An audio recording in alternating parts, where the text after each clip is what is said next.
¿Listo, profesor? Retomo. Bueno, Andrés, entonces, de Mario Benedetti, ¿vale? Sí. ¿Se calentó? Sí. Bueno, Ahí. entonces vamos a ver qué tanto se calentó. Digamos que te alejas definitivamente hacia el pozo de olvido que prefieres, pero la mejor parte de tu espacio, en Otra vez, está realidad, leyendo noticias. Suéltese. digamos que te alejas definitivamente hacia el pozo de olvido que prefieres, pero la mejor parte de tu espacio, en realidad, la única constante de tu espacio, quedará para siempre en mí, doliente, persuadida, frustrada, silenciosa. Quedará en mí tu corazón inerte y sustancial, tu corazón de una promesa única, en mí que estoy enteramente solo sobreviviéndote. Después de ese dolor redondo y eficaz, pacientemente agrio, de invencible ternura, ya no importa que use tu insoportable ausencia, ni que me atreva a preguntar si cabes como siempre en una palabra. Lo cierto es que ahora ya no estás en mi noche, desgarradoramente idéntica a las otras, que repetí buscándote, rodeándote. Hay solamente un eco irremediable de mi voz como niño, esa que no sabía. Ahora qué miedo inútil, qué vergüenza no tener oración para morder, no tener fe para clavar las uñas, no tener nada más que la noche. Saber que Dios se muere, se resbala, que Dios retrocede con los brazos cerrados, con los labios cerrados, con la niebla, como un campanario atrozmente en ruinas, que desandara siglos de ceniza. Es tarde. Sin embargo, yo daría todos los juramentos y las lluvias, las paredes con insultos y mimos, las ventanas de invierno, el mar a veces, por no tener tu corazón en mí, tu corazón inevitable y doloroso, en mí que estoy enteramente solo sobreviviéndote. Listo, profesor. Bueno, está leyendo muy rápido. Y este poema no es para leer tan rápido, ¿vale? Sí, señor. Ausencia de Dios se llama, ¿no? De Mario Sí, Benedetti. señor. Bueno, yo lo estoy leyendo acá, que lo encontré. Y lo que yo creo es que hay una profundísima tristeza en el escrito, ¿vale? Sí. Y entonces yo lo empezaría como con un aire un poquitico más desolador, como más, ¿qué digo yo? Como una soledad y una ausencia, un vacío tremendo en el alma. Y entonces empezaría algo como, digamos que te alejas definitivamente hacia el pozo del olvido que prefieres. Como con ese sentimiento de derrota, ¿cierto? Sí. Entonces bajo la voz y empiezo a sentirme. Ustedes tienen que empezar, muchachos, también cuando yo les decía a ustedes de que se pusieran en los zapatos y cuando empezaran a sentir lo que siente el autor o lo que expresa el autor, es precisamente eso. Una técnica muy buena que tienen los actores es lo que ellos llaman esa memoria, ese sentimiento de memoria, ¿cierto? Recuerdan algo malo o algo que se identifique con ese sentimiento que están leyendo, simplemente lo recuerdan y lo expresan, ¿de acuerdo? Por eso es que muchos actores logran llorar en sus actuaciones, en sus intervenciones, ¿vale? Entonces, cuando se trata de este tipo de lecturas, muchachos, y eso es lo que yo quiero en estos primeros días y en estas primeras prácticas, es lo que yo quiero que ustedes logren fortalecer, que ustedes logren practicar, ¿vale? Esa posibilidad de tener como esa empatía con los sentimientos que está expresando los autores, ¿vale? Porque más adelante, y qué pena ser tan repetitivo con esto, pero más adelante ustedes van a tener que tener esa misma empatía para los productos y los servicios que van a promocionar.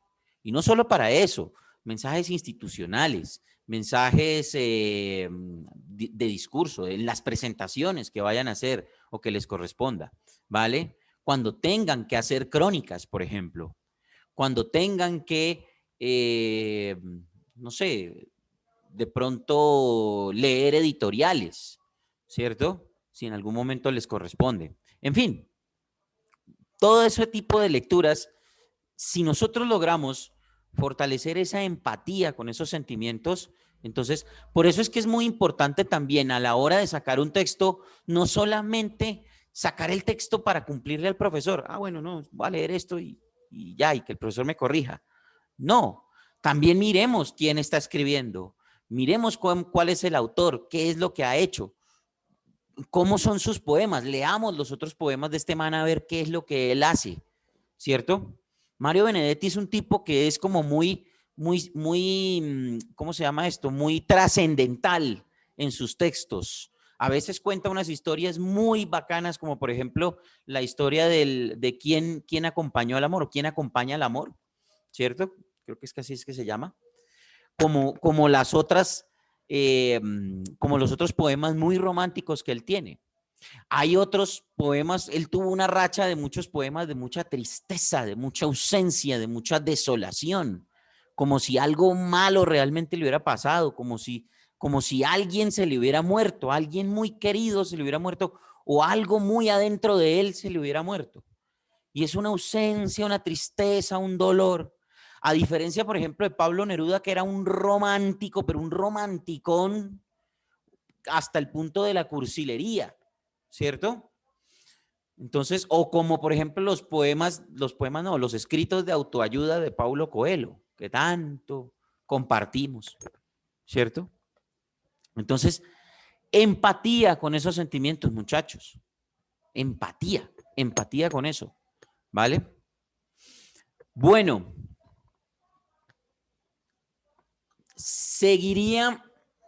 me perdí. Seguiría Ana Gallego. Vale. Yo tengo dos cuenticos para niños. Cuenticos. Sí. Sí, pues no son muy largos, son corticos. Ok, o sea, son cuenticos por lo cortos. Por lo chiquitos, sí. Y lo saqué de una página donde unas chicas hacen cuentos para niños. O sea, no son ¿Cómo se llaman las chicas? muy reconocidas. Pues la primera se llama Alejandra Alcaín y la otra no sé porque hay una imagen que me tapa el nombre, profe. Ok. O sea, bueno, en fin. ¿Por cuál vas a empezar?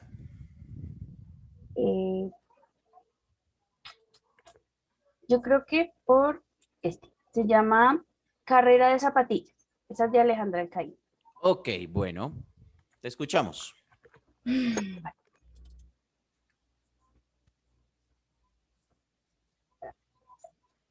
Había llegado por fin el gran día. Todos los animales del bosque se levantaron temprano porque era el día de la gran carrera de zapatillas. A las 9 ya estaban todos reunidos junto al lago. También estaba la jirafa, la más alta y hermosa del bosque, pero tan presumida que no quería ser amiga de los demás animales. Así que ésta comenzó a burlarse de los demás. Ja, ja, ja, ja. Se reía de la tortuga que era tan bajita y tan lenta. Jo, jo, jo, jo. Se reía del rinoceronte porque era gordo. Je, je, je, je. Se reía del elefante por su trompa tan larga. Y entonces llegó la hora de la largada. El zorro llevaba unas zapatillas a rayas amarillas y rojas. La cebra unas rosadas con moños muy grandes. Y el mono llevaba unas zapatillas verdes con lunares anaranjados. La tortuga se puso unas zapatillas blancas como las nubes. Y cuando estaban a punto de comenzar la carrera, la jirafa se puso a llorar desesperada. Es que era tan alta que no podía atarse los cordones de sus zapatillas. ¡Ah! ¡Ah! ¡Que alguien me ayude! Gritó la jirafa. Y todos los animales se quedaron mirándola.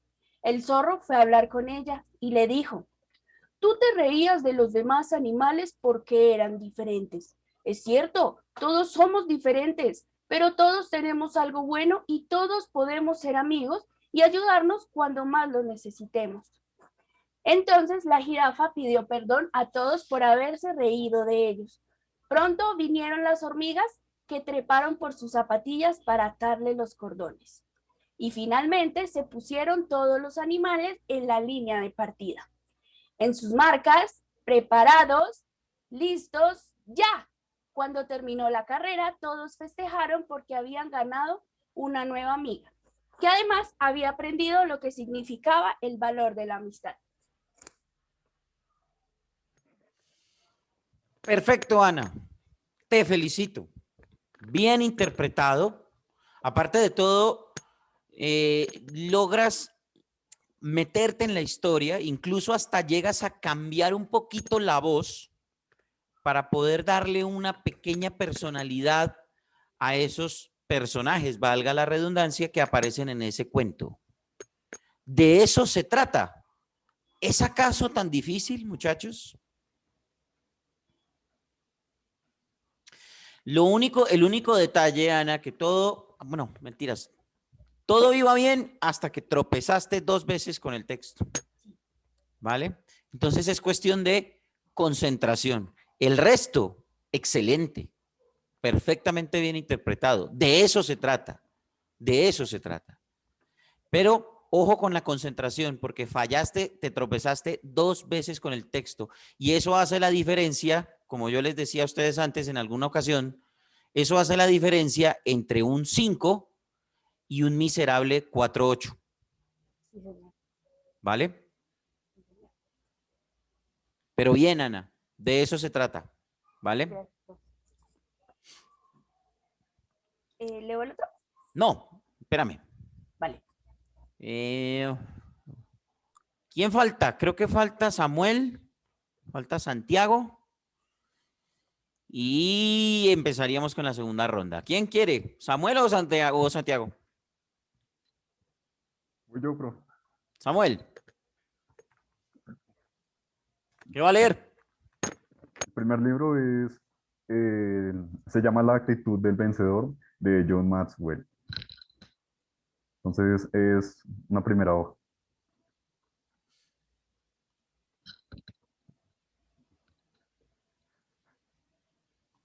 Vivimos en un mundo de palabras.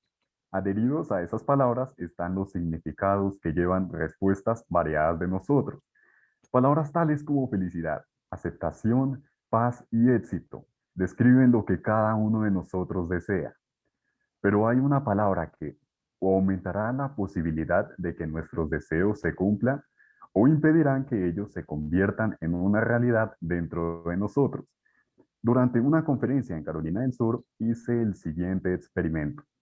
Para revelar el significado de esta palabra, leí el párrafo anterior y pregunté, ¿qué palabra describe lo que determinará nuestra felicidad, aceptación, paz y éxito? La audiencia expresó términos tales como trabajo, educación, dinero, tiempo. Por fin alguien dijo, actitud. Tales importantes áreas de nuestras vidas son secundarias. Nuestra actitud es la fuerza principal que determinará si triunfamos o fracasamos. Para algunos, la actitud es una dificultad para todo. Para otros, es una oportunidad en todas las dificultades.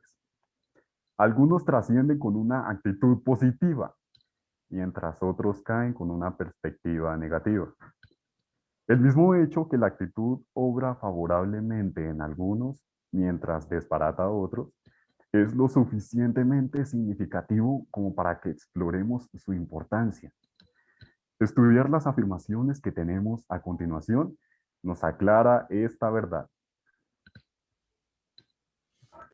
Hasta ahí es el primer. Bueno, Samuel, sí, vienen los cambios de actitud, sobre todo en la utilización de las palabras color, ¿cierto?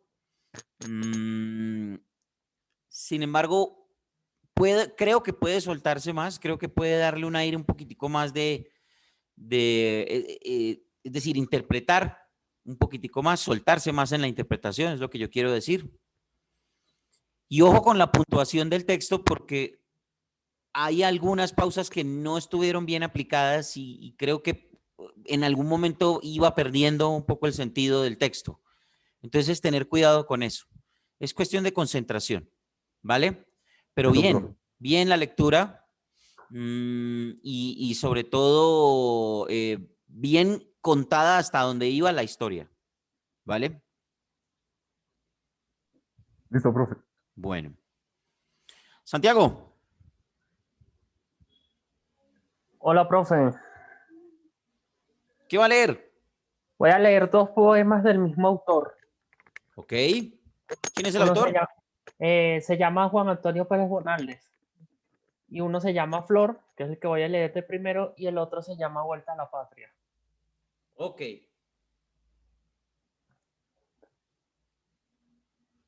Bueno, ¿Por cuál va a empezar? por Flor. Vale. Listo. Lo escuchamos, Santiago. Flor se llamaba. Flor era ella. Flor de los valles en una palma. Flor de los cielos en una estrella. Flor de mi vida, flor de mi alma. Era más suave que blanda arena. Era más pura que albor de luna. Y más amante que una paloma. Y más querida que la fortuna. Eran sus ojos luz de mi idea. Su frente lecho de mis amores. Sus besos eran dulzura y blea. Y sus abrazos collar de flores. Era al dormirse tarde serena, al despertarse rayo del alba, cuando lloraba limbo de pena, cuando reía cielo que salva. La de los héroes ansiada palma, de los que sufren el bien no visto, la gloria misma que sueña el alma de los que esperan en Jesucristo. Era a mis ojos condena odiosa si comparada con la alegría de ser el vaso de aquella rosa, de ser el padre de la hija mía, cuando en la tarde tornaba al nido de mis amores cansado y triste, con el inquieto cerebro herido por esa duda de cuánto existe. Su madre tierna me recibía con ella en brazos, yo la besaba, y entonces todo lo comprendía, y al Dios sentido todo lo fiaba, que el mal existe, delirio craso, que hay hechos ruines, error profundo. ¿No estaba en ella mirando acaso la ley suprema que rige el mundo? Ah, cómo ciega la dicha el hombre, cómo se olvida que es el rey del duelo, que hay desventuras sin fin ni nombre, que hacen los puños alzar al cielo. Señor, existes.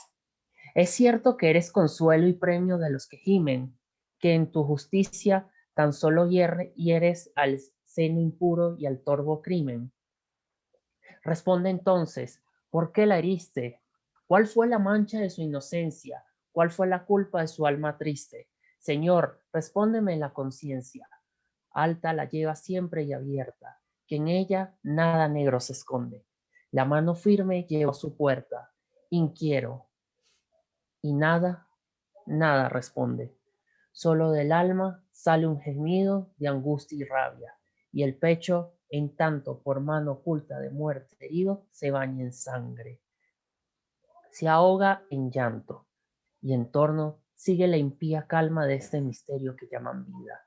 Y en tierra yace la flor de mi alma, y al lado suyo mi fe vencida. Ya, profe.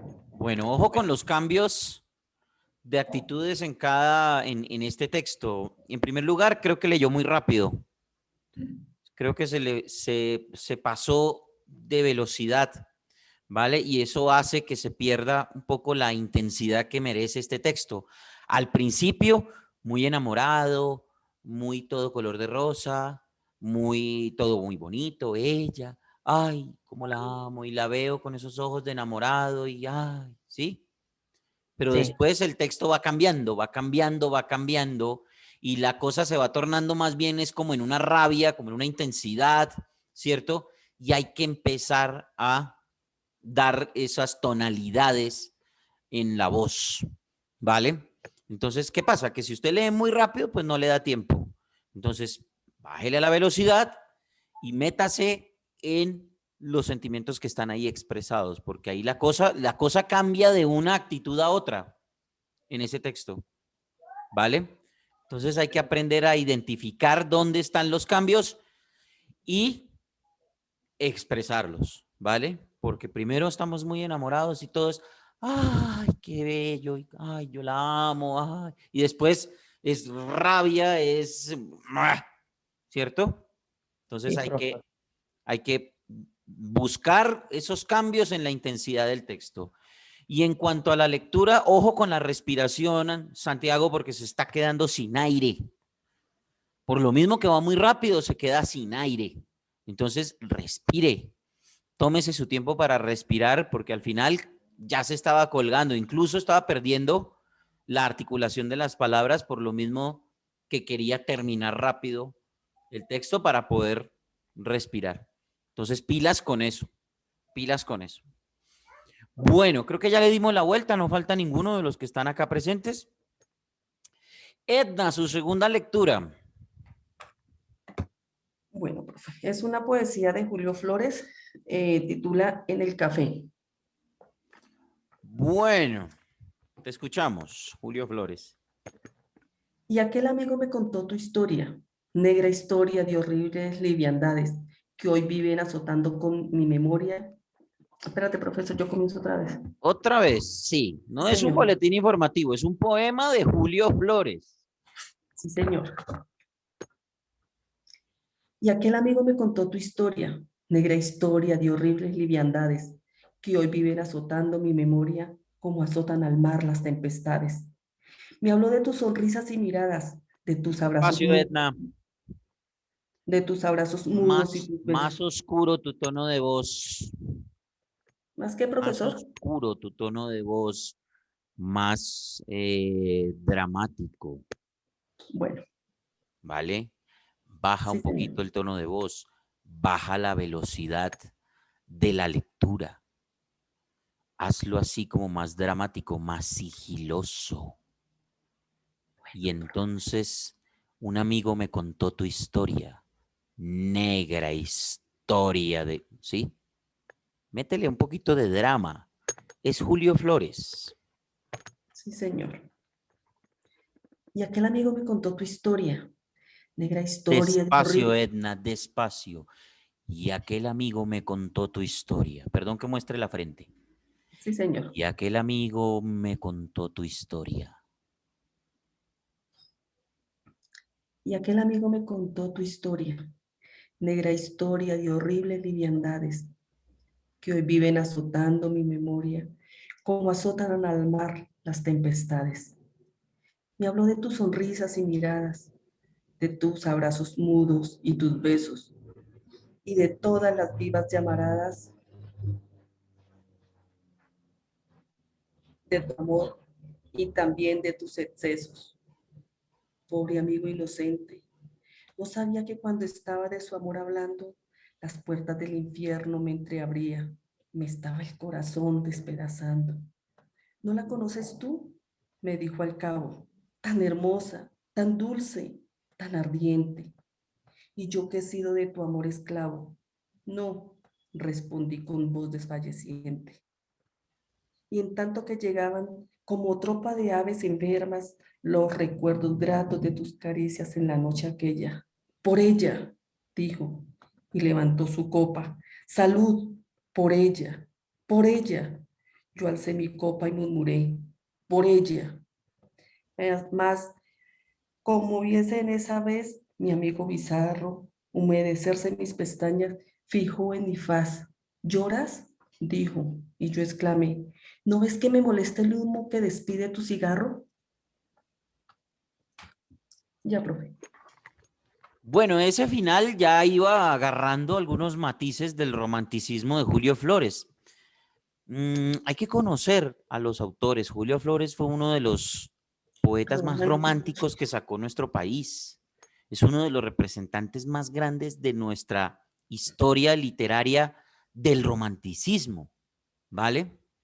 Y pues uno lee los poemas de Julio Flores y pues, de verdad que tienen un sentimiento tremendo.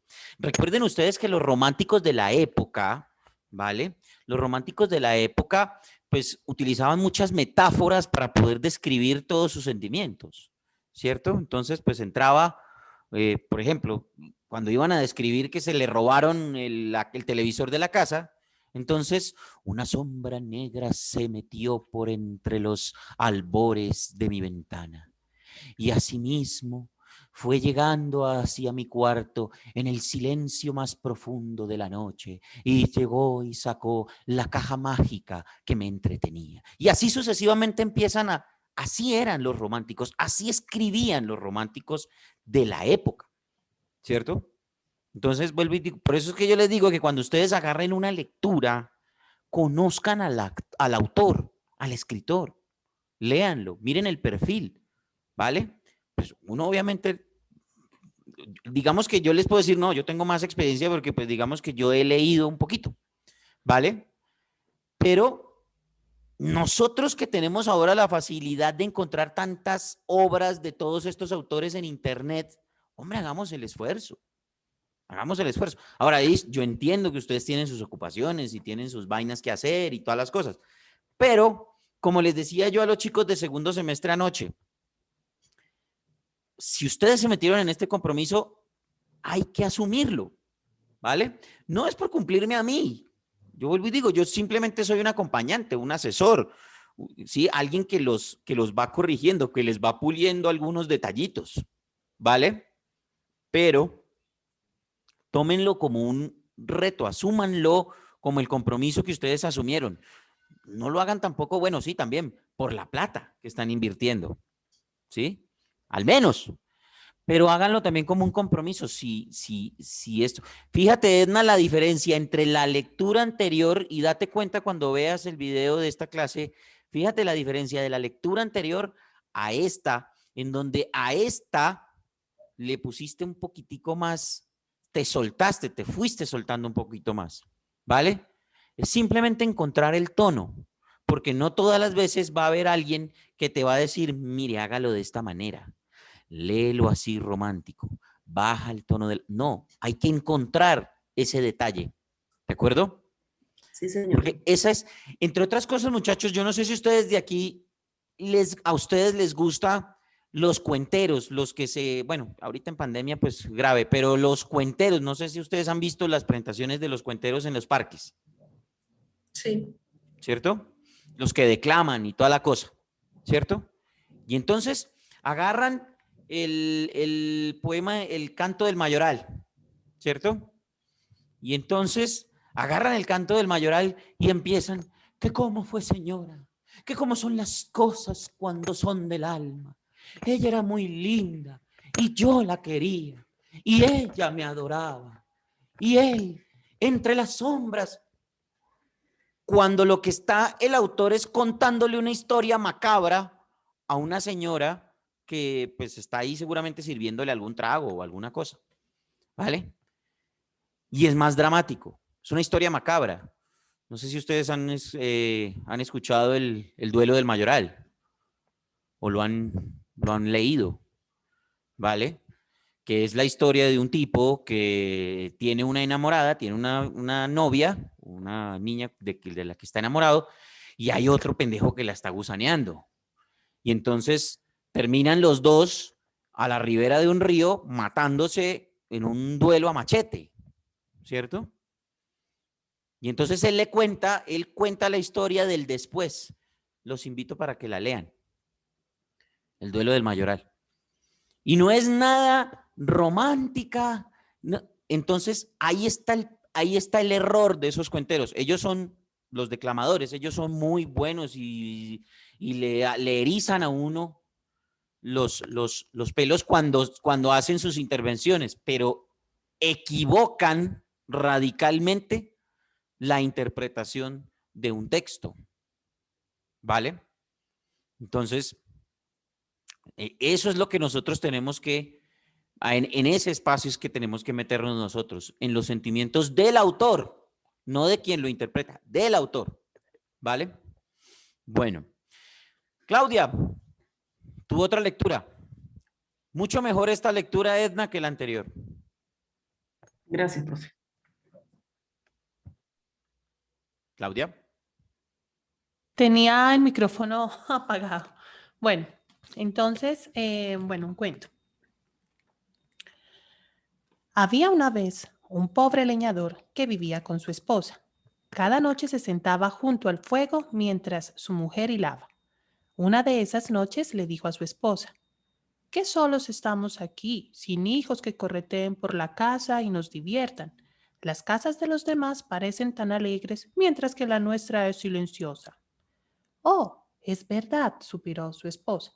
«Qué feliz sería si tuviera un hijo, incluso si fuera tan pequeño como mi dedo pulgar. Aún así, sería muy dichosa, lo amaría y lo cuidaría». Y entonces resultó ser que el deseo de la buena mujer se cumplió. Poco tiempo después tuvo un niñito. Era fuerte y saludable, aunque era tan grande como su pulgar. «Es justo lo que deseábamos», decían sus padres. «Lo amamos tanto». La pareja decidió llamarlo Pulgarcito. Lo alimentan muy bien, pero a pesar de sus esfuerzos, nunca creció un milímetro más. Sin embargo, tenía una mirada intensa y vibrante, y era inteligente y audaz, de manera que todo lo que hacía era un éxito.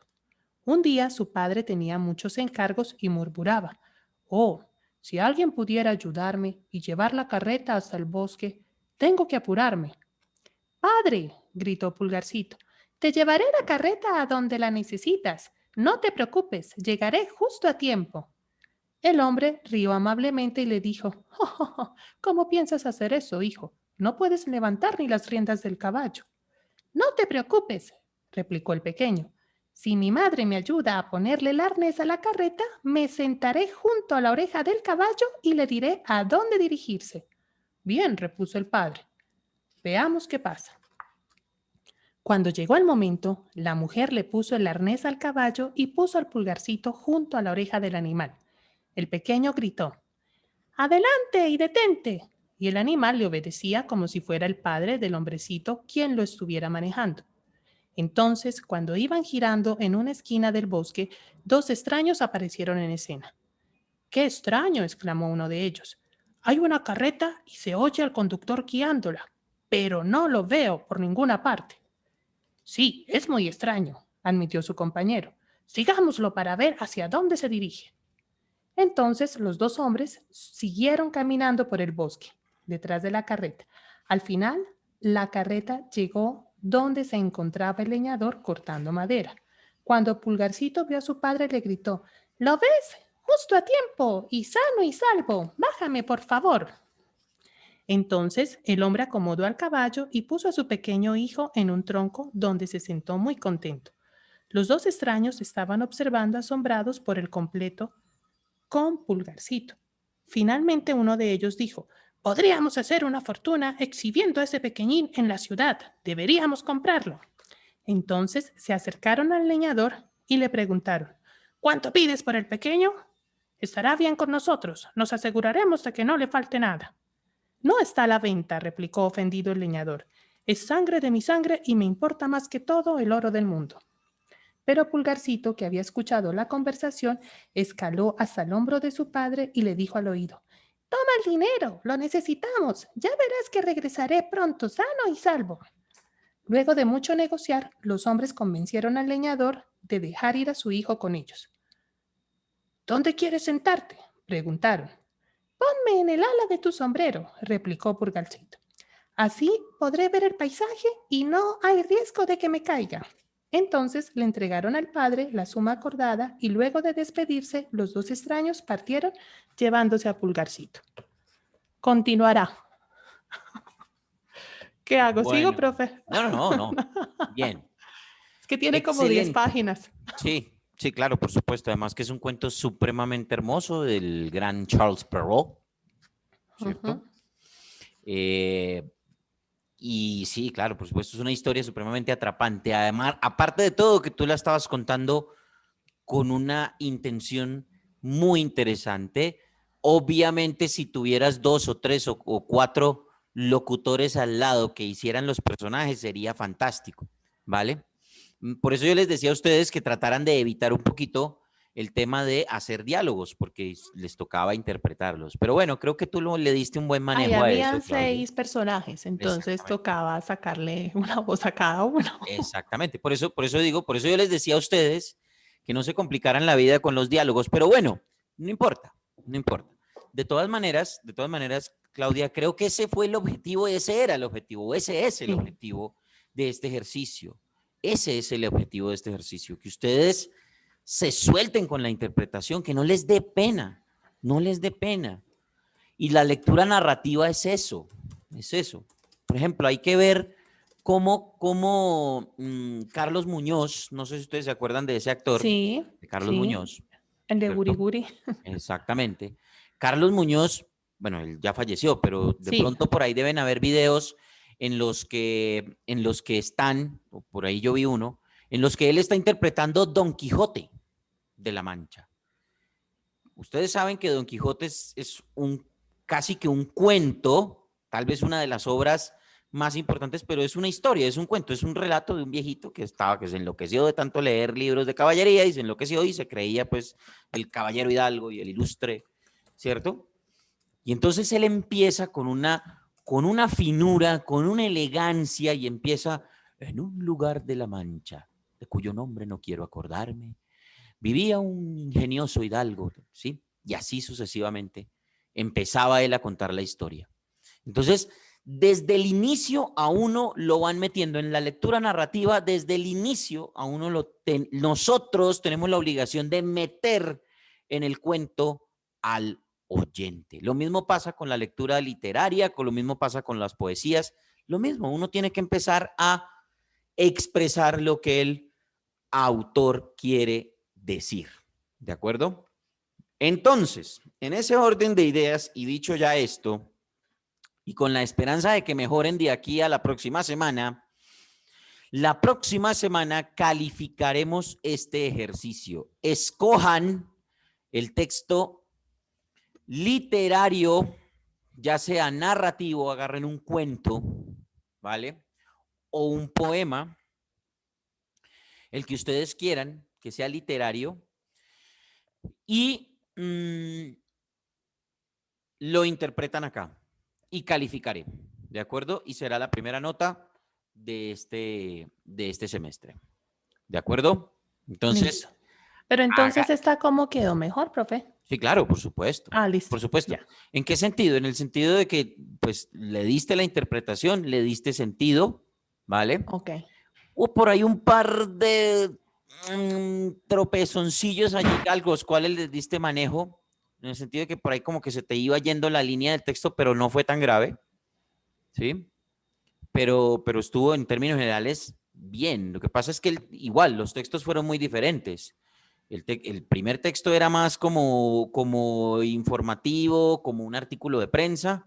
Este ya era un relato como tal. ¿De acuerdo? Entonces, escojan, por favor, el texto que más les guste, que más les llame la atención. Léanlo, interprétenlo, prepárenlo y la próxima semana calificamos este ejercicio de lectura. Y después pasaremos al siguiente nivel, que va a ser textos que ustedes no conozcan. ¿Vale? Entonces, ¿de cuánto tiempo o páginas el texto que debemos escoger?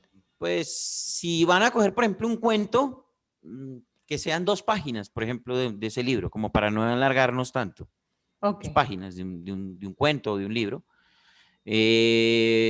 O 2 cuartillas, pues, si lo van a traspasar a Word, si lo van a traspasar, que sean más o menos 2 cuartillas. 2 hojas, pues, de Word. ¿Vale? Listo. Que sería un buen ejercicio. Escríbanlo, traspáselo, transcríbanlo a Word y lo leen desde ahí. Sería un buen ejercicio. ¿Listo, muchachos? ¿Quedó claro? Sí, señor. Sí, profe. Bueno, entonces, muchas gracias por la asistencia. Por favor, se cuidan y nos vemos el próximo miércoles a las 8:30. Chao, profe. Practiquen. Chao, profe, gracias. Practiquen. Chao, profe. Juiciosos. Listo, profe.